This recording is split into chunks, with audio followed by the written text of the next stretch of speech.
Salut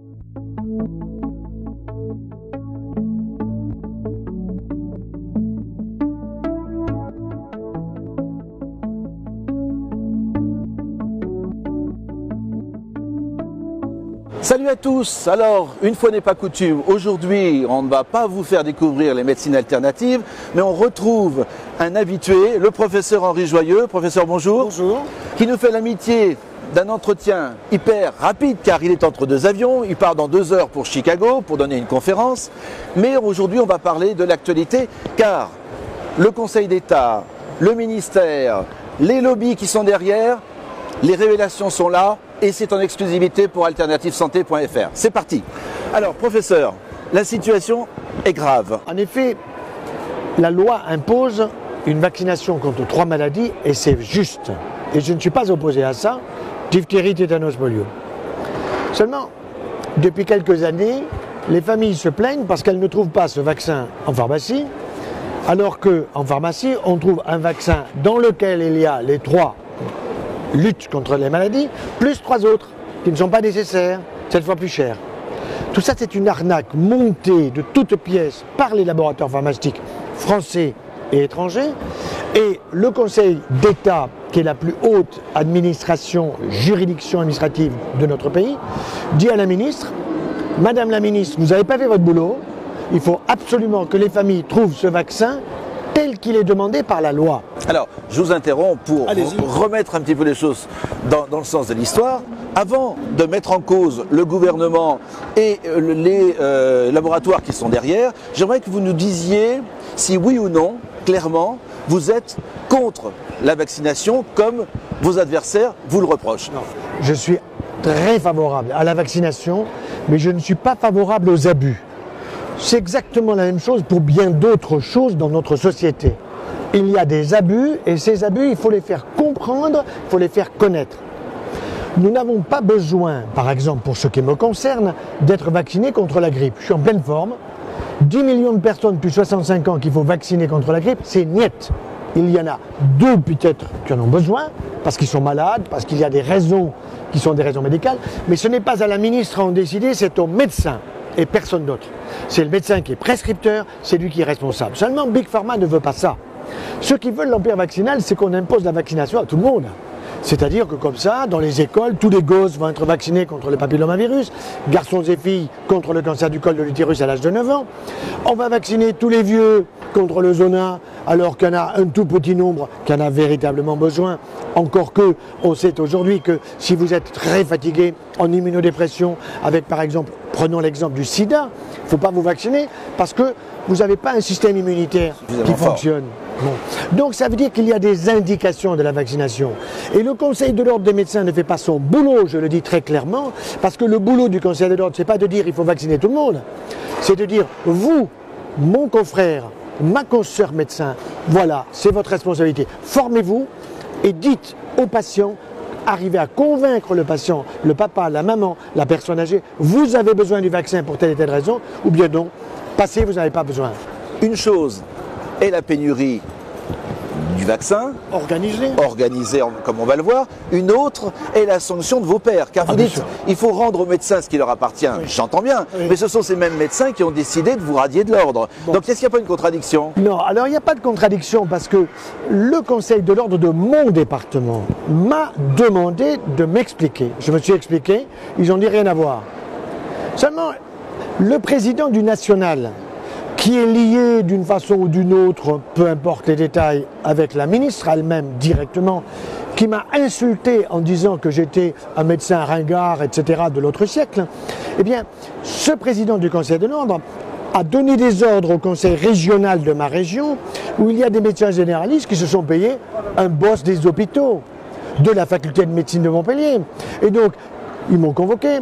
Ils m'ont dit prenez un avocat, j'ai dit je suis assez grand pour vous parler parce que ce sont des termes médicaux, vous êtes des toubibs, vous allez me comprendre. Ben, ils n'ont rien compris.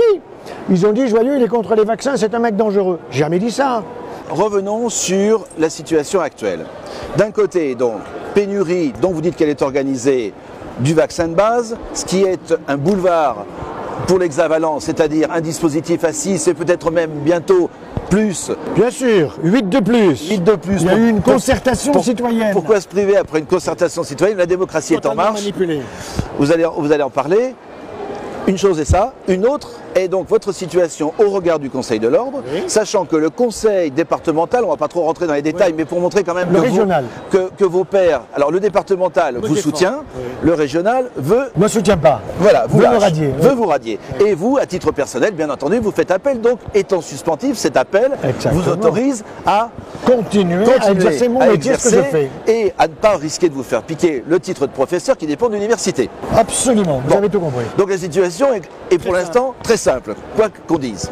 Maintenant, si pénurie il y a, si le ministre est contre vous, si vos pairs sont contre vous, est-ce que vous n'êtes pas un tout petit peu paranoïaque? Non. Alors d'abord, mes pairs ne sont pas contre moi. La preuve, c'est que mes pairs de Montpellier me soutiennent.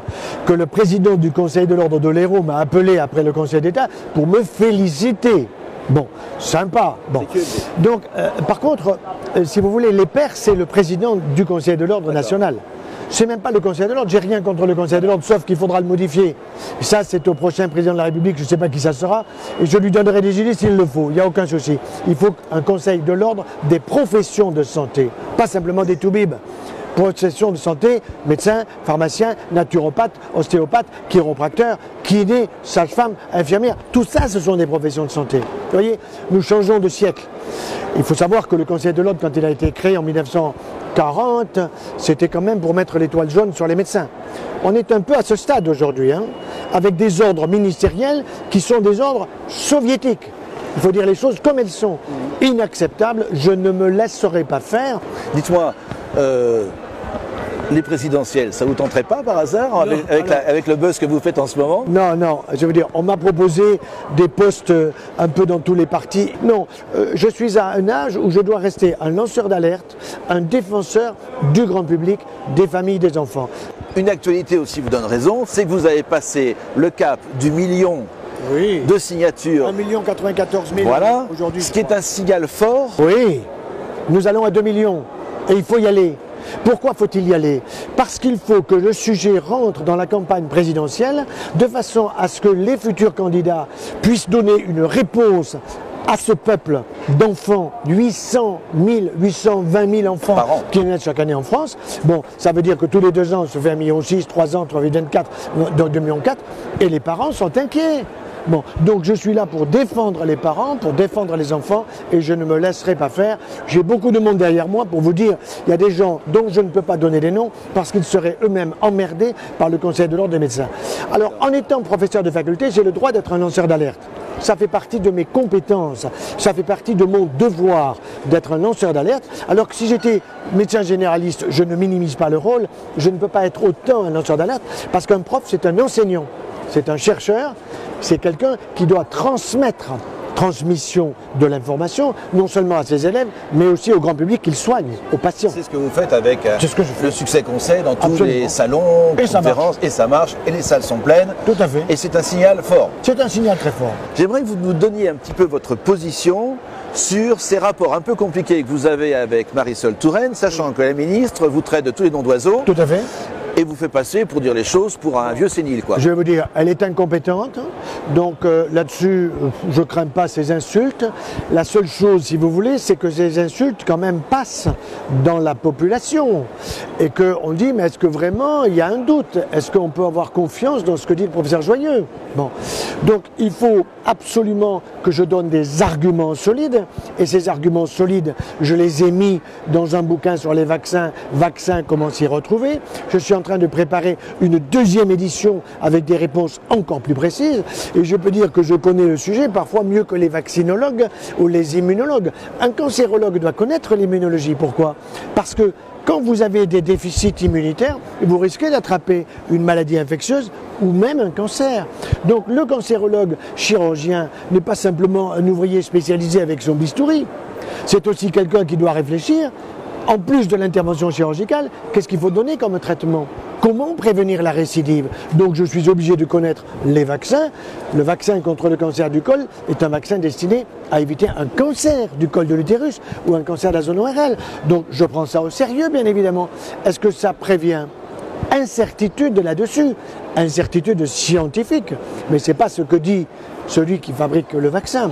Quand on vous dit que pour fabriquer ce que dit Madame Touraine, ce qui est obligé par le Conseil d'État de faire Madame Touraine, c'est-à-dire le DTP en aluminium, vous avez Michel Simès qui dit il faut 10 ans. Mais c'est un imbécile. Il sait très bien que le vaccin DTP a déjà été fabriqué sans aluminium, en plus, et qu'il a existé.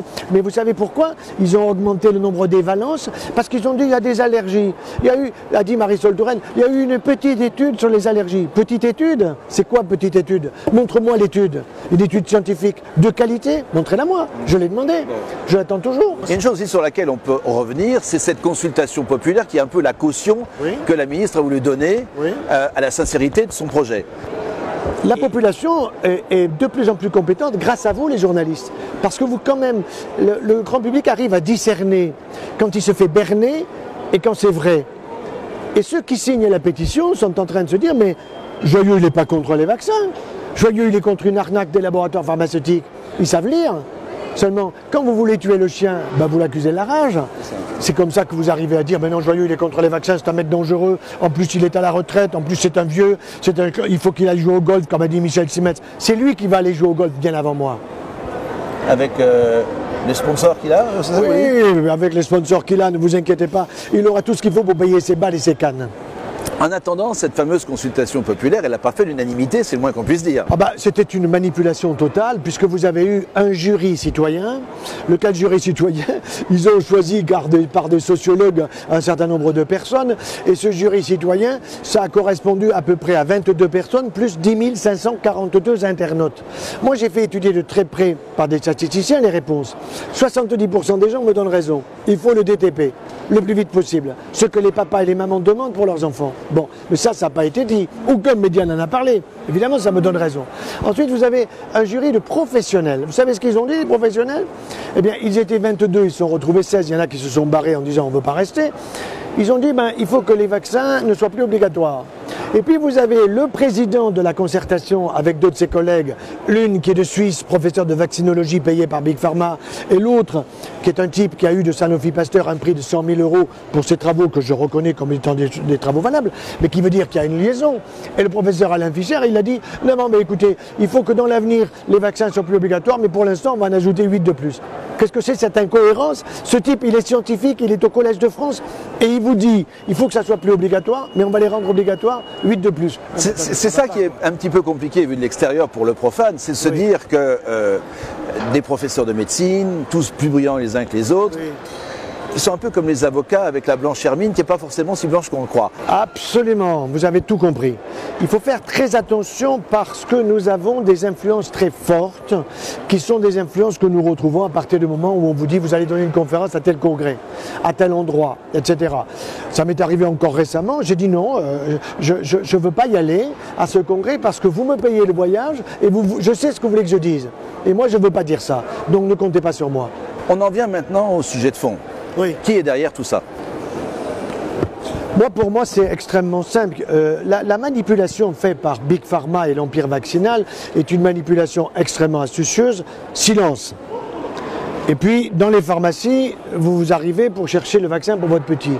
Et le pharmacien vous dit, mais on a mieux que ça. Hein. On a un vaccin qui va vacciner votre petit contre la coqueluche, l'hémophilus, c'est tellement dangereux, et puis ensuite contre l'hépatite B. On a affaire à une collusion objective et organisée entre les politiques et les lobbies pharmaceutiques, les premiers étant aux ordres des seconds. Absolument. Quand la ministre à la télévision, ça m'a été dit par une ancienne ministre de gauche, donc Georgina Dufoy, je peux le dire, m'a fait savoir qu'elle avait dit à la télé qu'on me ferait taire en faisant ce geste. Non, je pense que je serai plus longtemps médecin qu'elle ne sera longtemps ministre.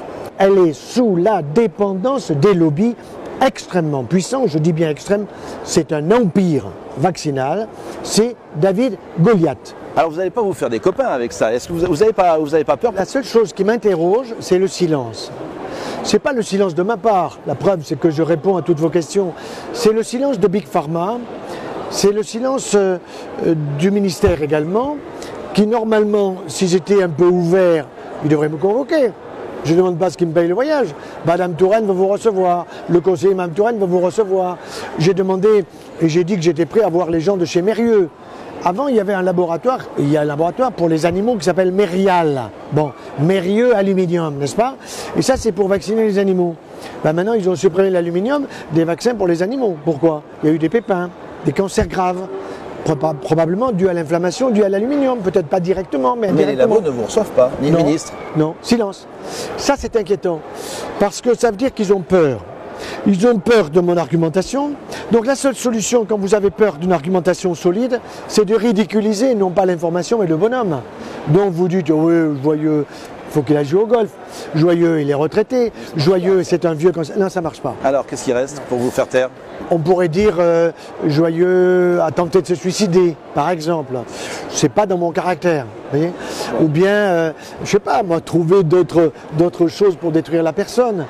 Il faut faire attention, hein. Je ne suis pas complètement naïf là-dessus, pas complètement candide, je suis prudent. Vous n'avez pas été approché par un labo pour avoir une belle maison à Bali ou en Corse, je ne sais où? Non, alors écoutez, pour l'instant non, mais je vous dirais que je vis actuellement avec ma retraite qui est la moitié du salaire que j'avais précédemment, mais j'ai le droit d'être consultant et le directeur de mon établissement qui a été nommé par Touraine, évidemment considère que comme le Conseil de l'Ordre ne s'est pas encore décidé, je ne peux pas reconsulter au centre anticancéreux, mais tout le monde me réclame. Donc vous restez optimiste. Oh, très optimiste, joyeux, 24 heures sur 24. Hein. Voilà, le bien nommé. Hein.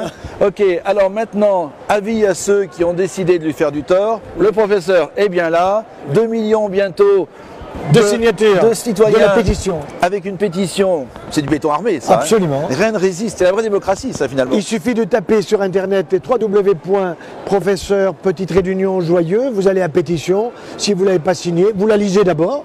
Moi, j'impose rien, vous la lisez d'abord, et si vous êtes d'accord, ben vous donnez votre adresse mail, vous signez, terminé, voilà. Une cause nationale, allez-y, et pour en savoir plus, vous nous retrouvez bien sûr, comme d'habitude, alternativesanté.fr et le thérapeute le plus proche de chez vous, annuairthérapeute.com. Professeur, bon vol. Merci beaucoup. On vous dit à très bientôt. On ira vous voir en Méditerranée, du côté de Montpellier. D'accord. Et on ira pêcher le rouget ensemble. Hein. Okay. Entendu. À bientôt. Salut.